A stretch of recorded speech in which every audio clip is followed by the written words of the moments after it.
Okay. Thank you, Kalpana, keeping on track to record the session. Thank you. So, friends, this is very informal session. It's not a session. I'm just sharing my own story. Please feel to on your videos. So you will not be on the YouTube. Only I will be on the YouTube. So don't worry about your looks at this time. 1 second. Let me pin. So today I'm going to share about my own spiritual journey and how I came into this path, what happened, my background. So mostly today I'll be covering about my childhood, what shaped me and how I got into this path. So to starting with my parents, my mother's name is Nadimpalli Padmavati and my father's name is Venkat Ramaraju. So we are from a small town called Amlapuram near Kakinada in East Godavari district from India, in South India.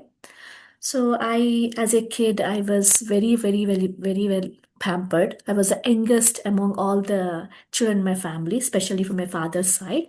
So I got abundance of love and attention as a kid. So I also have an elder brother. His name is Vivek Verma. He lives in Hyderabad now.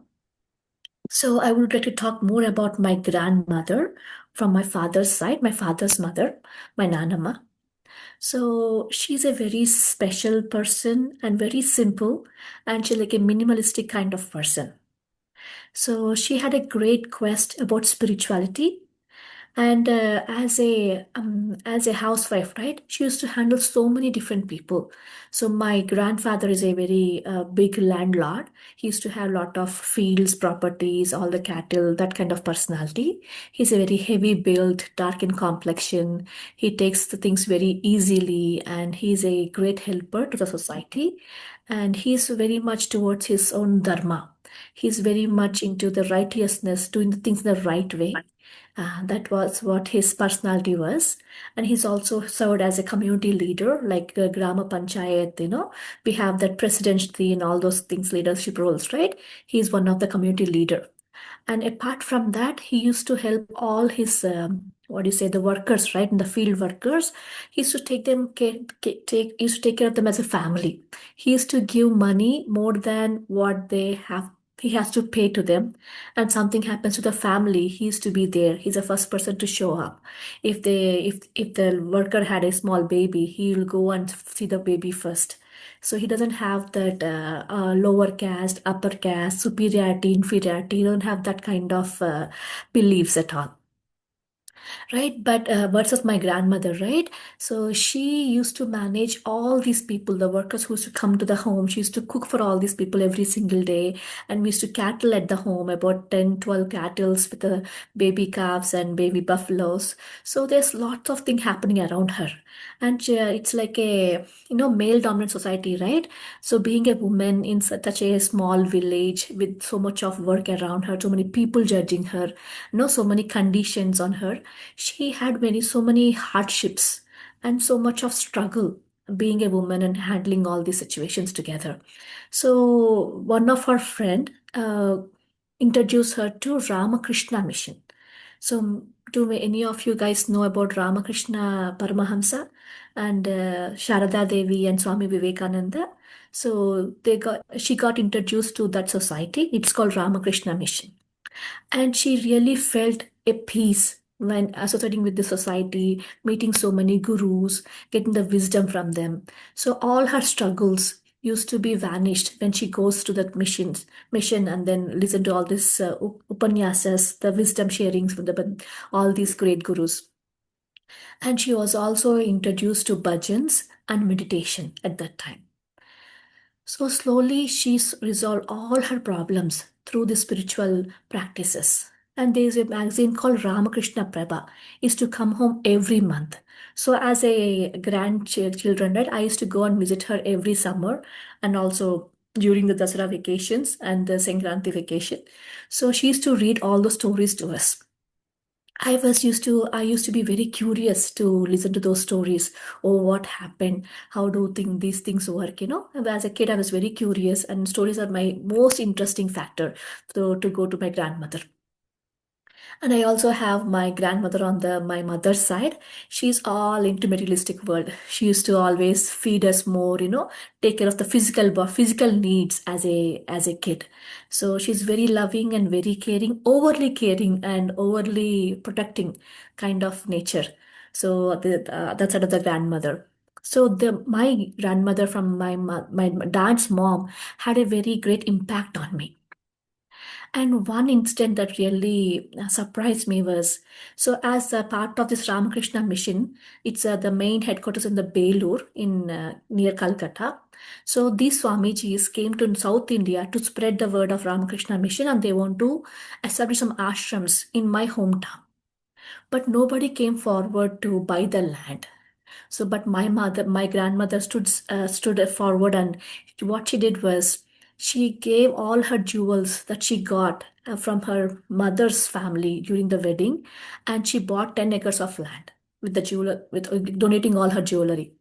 That was a very bold step, I would say. She faced many comments and judgments because of that. It was costing so many lakhs at the time, but she never had a second thought. She said, "Okay, if we have to build this, I have to do something about it. This is what I have in my hands that I can freely give to the society." So that's a bold move she took, and that's how they got the land. And other people came in. They donated for the building, and the ashram was built in few months. So that was one of the very touching point from my grandmother I have learned from her. Slowly, right, this Ramakrishna Mission, developing the land and building being their part of building the construction process, right? My father was involved as her son, and my mother was involved to take care of the Swamijis, like hosting the Swamijis, taking care of their food preparations, all those things. So these Swamijis used to come to my home very frequently. So once in a month, they used to stay about 3 4 days, and they go back and they come back again to take care of this ashram construction. So during this time, right, I had some personal time with these Swamijis. So right from my childhood, I had these deep questions. Why this life? Why are we born? Why are we living? Why so much of suffering? And why do I have to die? Can we live forever? Why all this suffering? Right? And also some questions like why are so few people so underprivileged? Why are so few people overprivileged? Right? Rich, poor, untouchables. That kind of society we have lived in, right? So I never. Had very satisfied with what things happening around me. So I had these deep questions. Whenever I meet Swamiji's, right, they used to. I mean, I was a small kid, about 6 7 years old. So they used to come and pamper me, and they used to. I used to ask this. They used to be so surprised the questions I used to ask them. They gave their answers from their perspective, but no one convinced me. I still had, okay, I felt, okay, he's right in his perspective, but something is missing. There should be something more than what he's saying.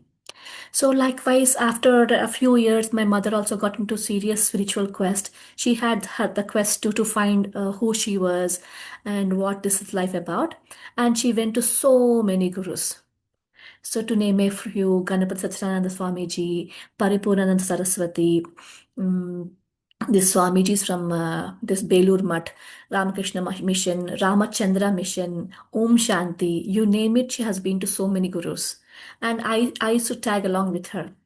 And few things I liked about the guru's wisdom, but few things like giving prostrates to guru's feet, taking blessings from them, and guru saying not to touch them, and being having very strict rules. Right? Some Swamijis, if you go late for a few minutes, they never used to open the doors for my mother. I really didn't like that part. So there are few things that were missing. That's what always used to feel. Maybe there's something more to spirituality, not just these things, that kind of mindset. Slowly, these questions grew with me, and I'll tell the next part how I got into this meditation and part. But coming about Ramakrishna Mission, right? My mother and father used to volunteer for all the activities, all the main programs in the mission. So I also used to volunteer along with them. So my mother used to take care of the kitchen, and my father used to take care of all the programs, organizing all the Swamiji, speaking, dropping, all such things. And the one task they gave me is taking the book stall. Someone wants to buy some books, and I'm the in charge person. I was maybe 10 years old at that time, and I never used to like to read books. But because I was surrounded by books, I have nothing to do the whole day. I used to randomly open one page in some random book, and I used to read some quotes from it and close it and take some other book and some other book. So likewise, I read all the books, maybe 40, 50 of books from by Ramakrishna Paramahamsa, Vivekananda, and Sharada Devi. Not completely, but in bits and pieces. By doing this several times in the year, I have got some kind of gist of the knowledge by these great masters.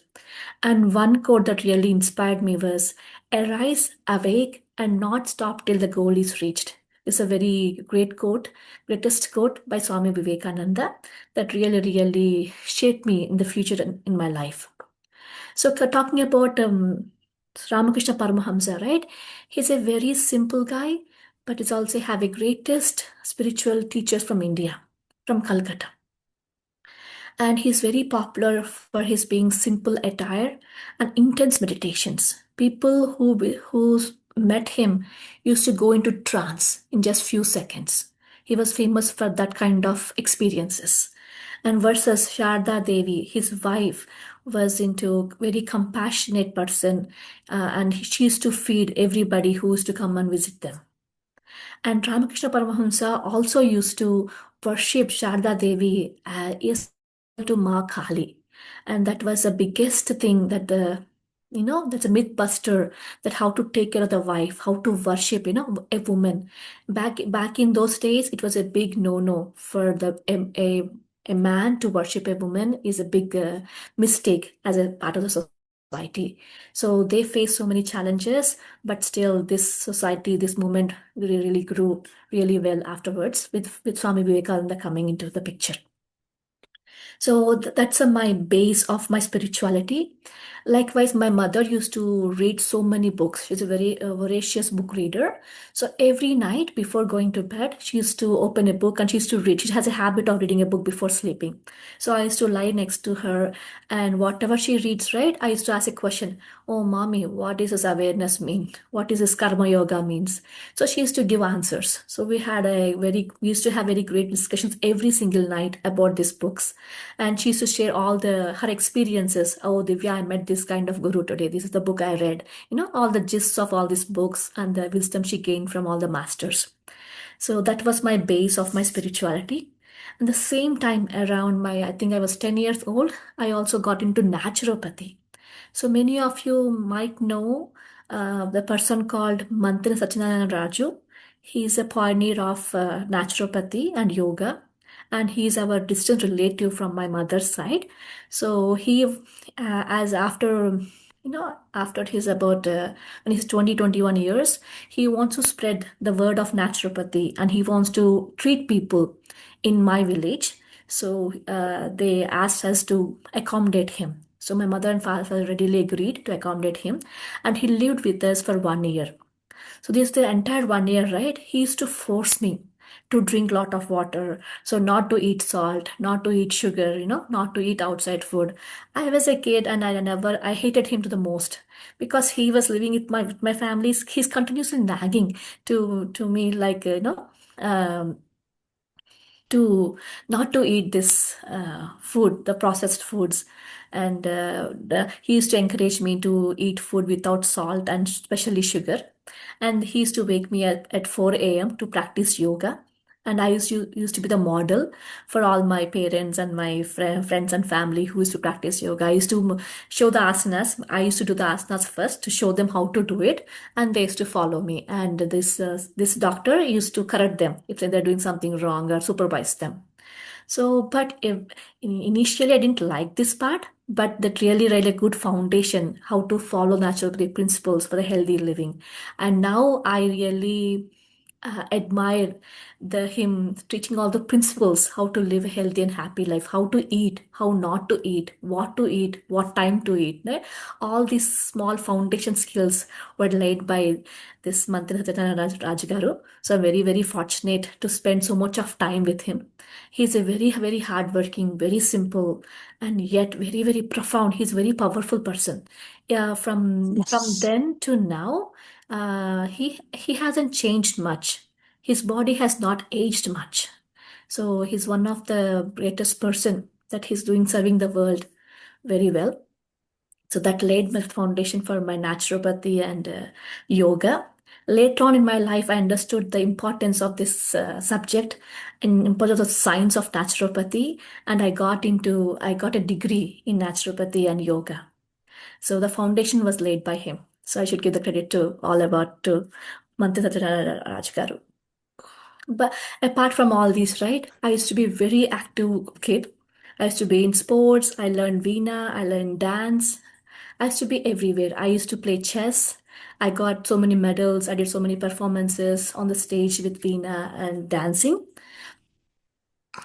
So I'm also a very great pet lover. So I used to communicate with so many cattles, right? I used to tell my grandma I used to have cattles. I was used to admire the eyes of cows, especially the calf. If you see the calf, right? Calves, right? They have beautiful eyes. And when I look into the eyes, right, I can feel the emotions of the calves, of all the cows. I had a very deep connection with the cattle. Later on, I think when I was 11 years or something that age, I got a small pet, the dog. Its name is Lisa. And with Lisa, this communication has intensified. I used to talk all my emotions to it. And I felt the Lisa was listening to me. And we have a very great bond and great communication. And I also had some intuitive visions too. So I was used to sense people that who are about to die. And one of my grandma from my mother's grandfather from my mother's side, he was going into surgery. And I was there. I felt that, okay, I think maybe I'll not see him again. He was going for a open heart surgery back then. Something went wrong, complication happened, and he passed away. And but I know that he's going to pass away soon. I got it as an intuition, but I never knew what that was. It was so confusing to me. How did I know all these? Am I normal? Am I abnormal? How do I fit into the society? That kind of confusion I used to have. But I used to sense many things looking at people. Oh, this person has some kind of illness that is going to show up in the next few months, or he is going to die in next few months. That kind of intuitions I used to have, and I used to curse myself for having such kind of intuitions and not knowing all these, right, what it means and what is the significance of all these. I used to be really guilty, feeling, oh, Divya, you're not normal, you're something abnormal, that kind of judgments and that kind of self-hatred. Slowly, with all the quest and with my mother's knowledge, I got into, I understood what this meant in the late on in my life. And throughout my childhood, right, even though I have very good parents, I used to get very sick, always sick. I used to be in the hospitals. I used to have very, very low energies. I used to get all the typhoid, dengue, malaria. If some season comes in, right, I used to be the first person to get sick in the family. And I used to take a long time to recover. And I used to sleep a long hours because of now lack of low energies around my 10th, 12th, that kind of age group. So that was the base of what I am. And then slowly, uh, around the 10th grade, I was so inspired, so aspired to becoming a doctor. My mother had that quest as a kid, and she didn't get the to happen to fulfill her quest because of the situations in the family, financial problems. So she got married early, and she used to tell that, oh, Divya, I know you're a good student, you have good capabilities, you can become a doctor, you are a good person to serve the community. Maybe it's a good profession to become a doctor. So I subconsciously carried that thinking that that was my goal, my purpose as well. Becoming a doctor is my ultimate purpose. That's what I believed back then.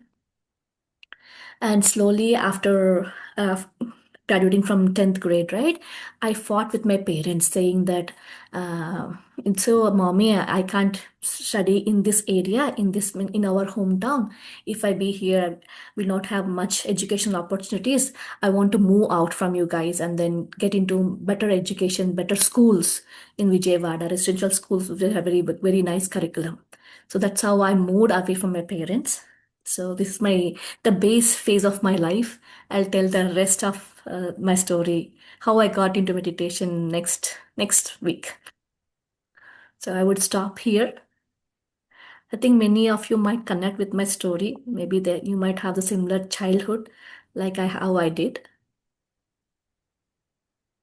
Let's stop here. Any questions? I will be happy to answer.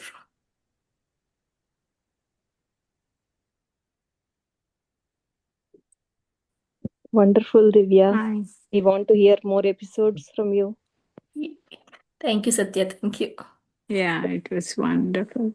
How Yeah. brave you are, right? Oh You my God. Yeah.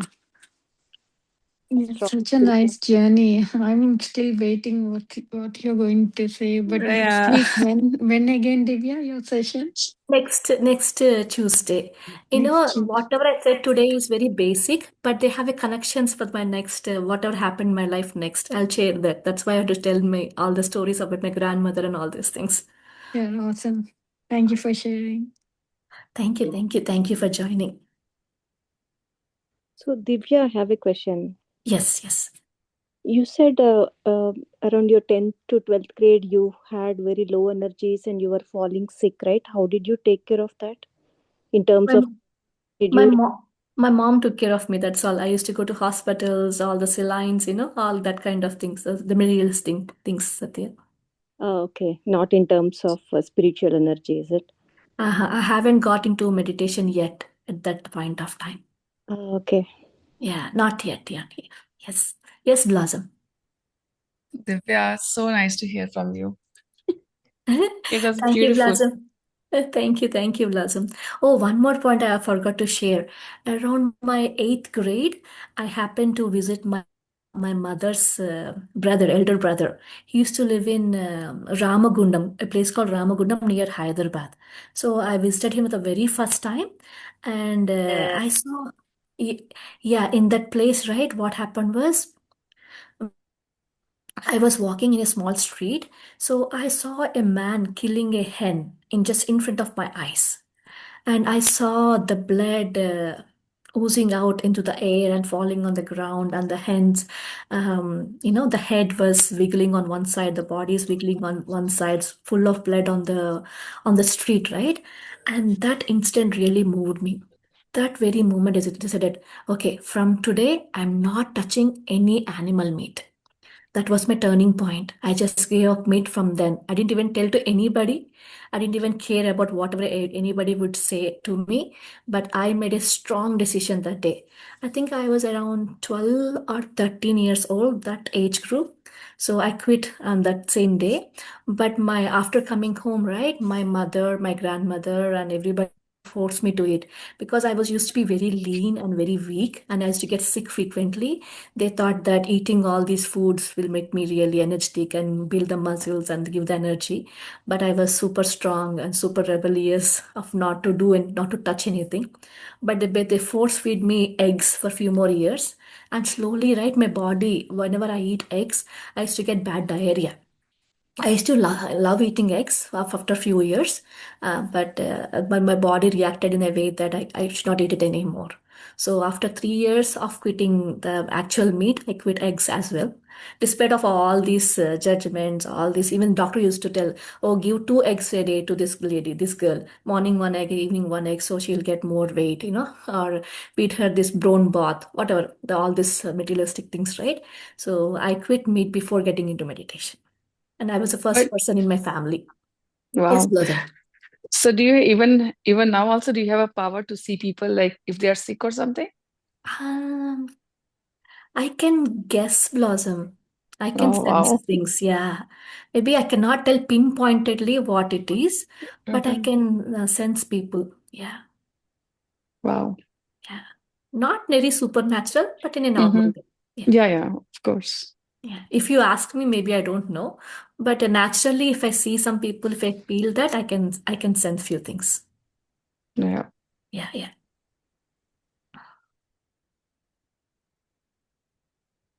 Yeah. So you are a miraculous child, Divya. Not really. I was a rebellious child. I used to ask questions for every small things. My family, right? Little kind of very orthodox and that kind of that kind of beliefs and that kind of upbringing. But I always used to question, oh, why not? Why can't a girl do this? Oh, if he can do it, why can't I do it? That kind of question. Nobody liked me at that time because of all my questions. I used to be little, okay, I will do it. You don't want to do it? That's okay. I don't care. I'm going to do it. That's why I used to respond to people. In my families, girls are not supposed to go out in not, like not being should not be outgoing, should not talk a lot, should not walk fast, and they can't dance on stages. They can't sing on stages. That kind of families in general. Nothing wrong about them. That's what it's been like that. So, but I was the opposite person. I always would like to participate in the school competitions. So girls were not allowed to be in sports at all. I used to play tennis. I used to play throw ball. I was a runner. I got so many medals running the 3 km, 100 meters, 200 meters. So my father is very supportive to me versus my grandfather and grandmother were not that great. They didn't like how my father was upbringing me, but my father is very, very supportive. However, So I had those beliefs that I should not dance. But slowly after getting to meditation, I overcome that belief and I can freely dance now. I'll tell that link later on. yes, to those who do not know, Divya is a great dancer too. Not great. I enjoy dancing. Yep.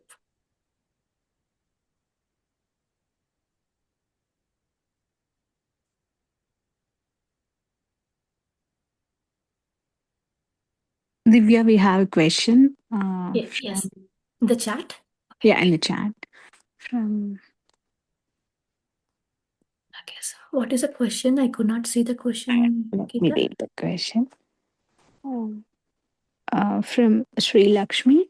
A beautiful journey, Divya, with all the Ramakrishna Mission people, and thank you for sharing. I have a question.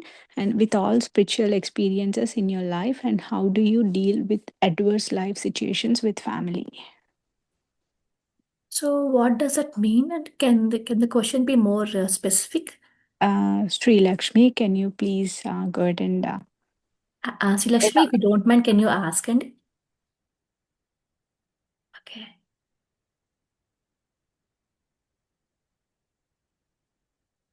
is she in the call yet? Okay. Not able to talk. unmute? Okay. So if you ask me now, Andy, with all the knowledge and all the wisdom, all the energy I have, I see life as a big picture, not just one specific situation or incident. I see it as a whole, 365 degrees. When you see life from above the sky, right? So you can make the connections, you can connect the dots really well, and nothing bothers you too much. It may bother you at that specific moment of time, but you bounce back really quickly. So, adverse reactions with the family, or do you mean like a death extreme in that cases, or just misunderstandings, or these norms and regulations, rules and regulations, that kind of rules and no, Health that issues, just health issues and misunderstanding, right? misunderstandings. Yeah. I mean, as a kid, I didn't care about others, Andy. I was always focused and I always did what I wanted to do. So just because of my father was a backbone supporting me, I went ahead. I know I just felt, you know what, at that time I felt I don't fit in the society. I'm not normal, no, like others. And I always have to, have friends that are older or very, very young, like a baby kind of age, or else even the old age people too. I really used to enjoy spending time with the old age people. I used to ask so many questions. They used to tell all the wisdom they got from 70, 60 years of their life. So I was that kind of person. As a kid, I felt like I don't belong here. I don't fit into the society. That kind of beliefs I carried in my childhood, not knowing this is all great and normal. Does that answer your question, and Sri Lakshmi? Sri Lakshmi, are you the person from Dallas or from New Orleans? Divya, we have one more question. And when you have to choose between two places, like I want to be in India and they want to be in the US, and they want me to go back to India. I don't know. Okay, okay, okay. I I think just in between choosing the places. um, go with your intuition, Sri Lakshmi Garu. Meditate and contemplate on it, Andy. You'll get the answer. I don't think anybody can answer your question, Andy. I think it's all personal to you, and I think you are the right person to choose which is better. I know I'm not answering the question, but you have to go deeper, Andy. Yeah, yeah. Contemplate more and don't take drastic decisions on the moment. Just more meditation and more energy and more thoughts. And when you have clarity in the mind, right, decision making is very, very easy.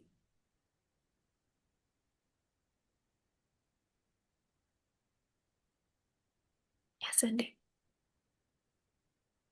Yeah. Yeah, we can talk personally also, Lakshmi. If you want to talk to me in detail about what you want, we can talk personally as well. All right. Thank you, my dear friends, for joining and listening patiently for my story. Thank you all. We'll All our pleasure, Divya. Thank you. thank Thanks, you, Divya. Geeta. Yeah. Thank you. Thank you, everyone. Yeah. Thank you, everyone. We'll see you all next week, next Tuesday again. I'll share more of my story. Thank Thank you, you. Andy. Thank you so much. Thank Yeah. you. Good Bye. night. Bye. Bye. Bye. Bye.